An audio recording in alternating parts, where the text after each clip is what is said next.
بسم اللہ الرحمن الرحیم۔ اللہ کے بابرکت نام سے شروع جو بڑا مہربان نہایت رحم کرنے والا ہے۔ حضرت امام زین العابدین فرماتے ہیں، میں دو بڑی ہستیوں کا بیٹا ہوں۔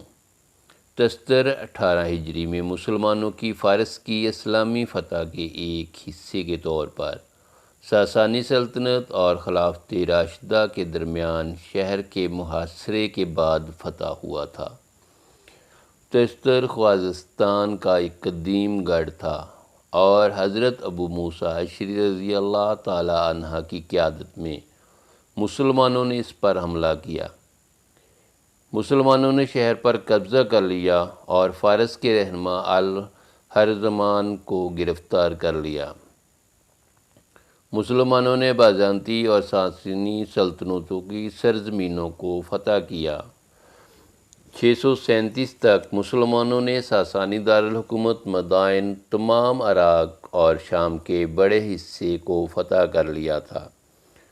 ایک سال بعد انہوں نے ساسانی خوزستان پر حملہ کیا جو ہرزمان کی کمان میں تھا، جو مدائن کے زوال کے بعد اہواز سے پیچھے ہٹ گیا تھا اور اسے مسلم فوج کے خلاف اپنے چھاپوں میں اپنے اڈوں کے طور پر استعمال کیا۔ ساسانی بادشاہ یزدگرد الثالث نے ان چھاپوں میں اس کا ساتھ دیا۔ اس کا خیال تھا کہ مسلمانوں کی فتح کردہ زمینوں کو بحال کرنا ممکن ہے۔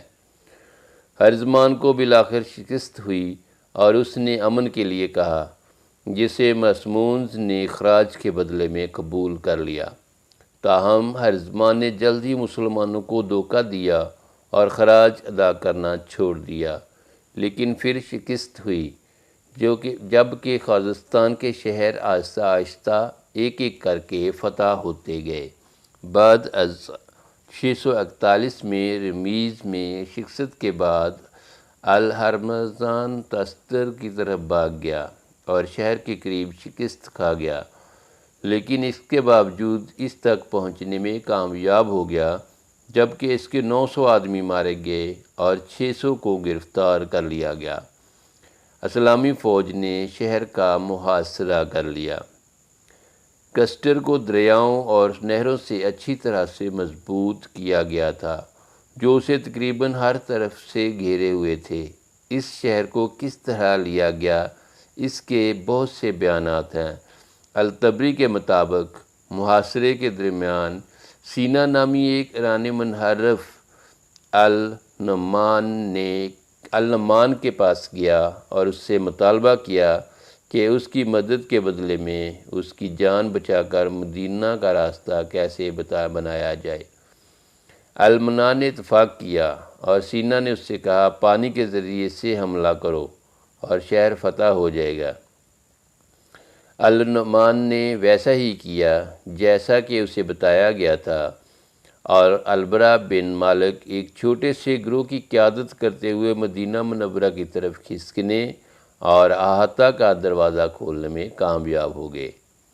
ہرزمان نے شہر کے قلعے کی طرف پسپائی اختیار کی اور اپنی مزاحمت جاری رکھی، لیکن آخرکار اسے ہتھیار ڈالنے پر مجبور کر دیا گیا۔ البلاد حاری کے مطابق محاصرے کے درمیان سیاح الاسوروی کی قیادت میں پیشہ ور ایرانی اشرافیہ کا ایک گروپ، جسے السوارہ کہا جاتا ہے، اسلامی فوج سے منحرف ہو گیا۔ بتایا جاتا ہے کہ گینگیوں میں ہرزمان شہریار کا بھائی بھی شامل تھا۔ اس کی شکست کے بعد ہرزمان کو گرفتار کر کے مدینہ بھیج دیا گیا، جبکہ اسلامی فوج فارس کو فتح کرتی رہی۔ الہرمزان نے اسلام قبول کر لیا۔ خلیفہ عمر بن الخطاب کے قتل کے بعد عبید اللہ بن عمر الہرزمان کو اس کے والد کے ساتھ قتل کر دیا گیا۔ 651 تک ایران کا بیشتر حصہ مسلمانوں کے کنٹرول میں تھا اور یزدگرد الثالث کو اس کے نوکر محصوری کے حکم سے پر قتل کر دیا گیا، جو مردوں کے ستراب کے طور پر کام کرتا تھا۔ 645 ہجری میں تمام فارس دائرہ اسلام میں داخل ہو چکا تھا۔ شاہ فارس ساسانی سلطنت کا آخری شہنشاہ یزدگرد سوم یزد کے داماد حضرت امام حسین رضی اللہ عنہ تھے۔ قریش کے قبیلہ بنو ہاشم کی رشتہ داری خاندان ساسان سے تھی، یعنی حضرت امام علی رضی اللہ عنہ کے بیٹے حضرت امام حسین رضی اللہ عنہ کی شادی ساسانی سلطنت کا آخری شہنشاہ جزاد گرد سوم کی بیٹی شہزادی بی بی شہر بنو سلام اللہ علیہ بنت جزد جرد بن شہریار بن خسرو پرویز بن ہرمزان بن نوشیروان عادل سے ہوئی۔ سیدہ شہر بانو بنت جزد جرد بن شہریار بن خسرو پرویز بن ہرمزن نوشیروان عادل کا اصل نام شاہ زمان زنان تھا، جو کہ ایران کی فارسی کی کتاب میں بھی درج ہے، اور یہی نام افضل ہے، لیکن آپ حضرت بی بی شہر بانو سلام اللہ علیہ کے نام سے مشہور ہوئیں۔ اس مبارک شادی کا ثمر امام زین العابدین ہے۔ اس لحاظ سے حضرت امام زین العابدین کے دادا کا نام حضرت امام علی رضی اللہ عنہ اور نانا ساسانی سلطنت کے آخری شہنشاہ جزد گرد سوم ہوئے۔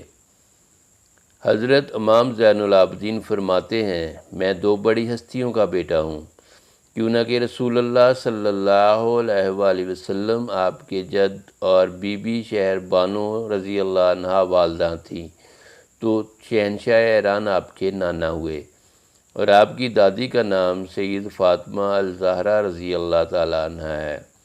ابو الصباح دہلی کہتے ہیں، جو بچہ کسریٰ و ہاشم کی نسل سے پیدا ہوا وہ سب سے زیادہ عظیم و شریف ہے۔ ساسانی سلطنت کا آخری شہنشاہ یزد گرد سوم ہے، جس کی پیدائش 624 میں ہوئی۔ یزد گرد سوم شہریار کا بیٹا تھا، جو 16 جون 636 کو تخت نشین ہوا اور اس کی حکومت 651 عیسوی تک قائم رہی۔